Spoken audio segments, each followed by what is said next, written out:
Soyons saints, en partenariat avec Magnificat. En ce 26 mars, nous souhaitons une très bonne fête aux Lara et aux Madeleine Catherine. Et nous découvrons aujourd'hui Saint Ludger, premier évêque de Münster en Allemagne, qui vécut au 8e siècle.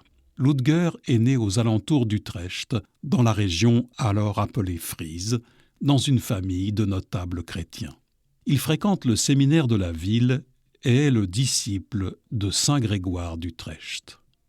Pour compléter sa formation, il rejoint York en Bretagne insulaire auprès de l'érudit et futur bienheureux Alcuin.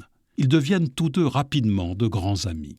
Ludger reste à York jusqu'en 772, puis des conflits le forcent à retrouver la collégiale Saint-Martin d'Utrecht, où il commence des voyages missionnaires. Ordonné prêtre à Cologne en 777, il poursuit ses missions. Il échappe alors de peu à un massacre des Saxons et part pour Rome, puis se rend au Mont Cassin, où il vit un certain temps sous la règle de saint Benoît, sans prononcer de vœux. Le passage de Charlemagne met fin à sa paisible retraite. Le roi des Francs l'envoie en mission d'évangélisation et lui confie une abbaye. Il sillonne sa Frise natale, où sa connaissance de la langue l'aide beaucoup. Puis, il fait de même au Danemark et en Saxe, allant jusqu'à Heligoland, une île allemande en mer du Nord. Il fonde plusieurs abbayes en ces zones qu'il fait sortir du paganisme.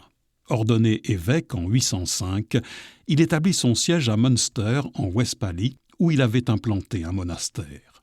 Homme de dialogue et de conciliation, il est très attentif à la qualité de son clergé.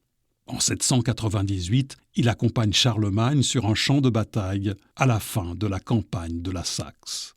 Enfin, Ludger, jusqu'à la fin de sa vie, enchaîne inlassablement les kilomètres pour annoncer la bonne nouvelle à tous.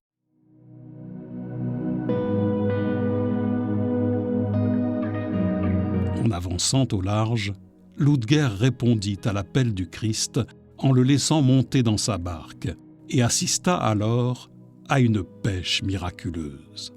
À son intercession, ravivons en nous le sentiment enflammé de l'apôtre Paul qui s'exclamait « Malheur à moi, si je n'annonçais pas l'Évangile ».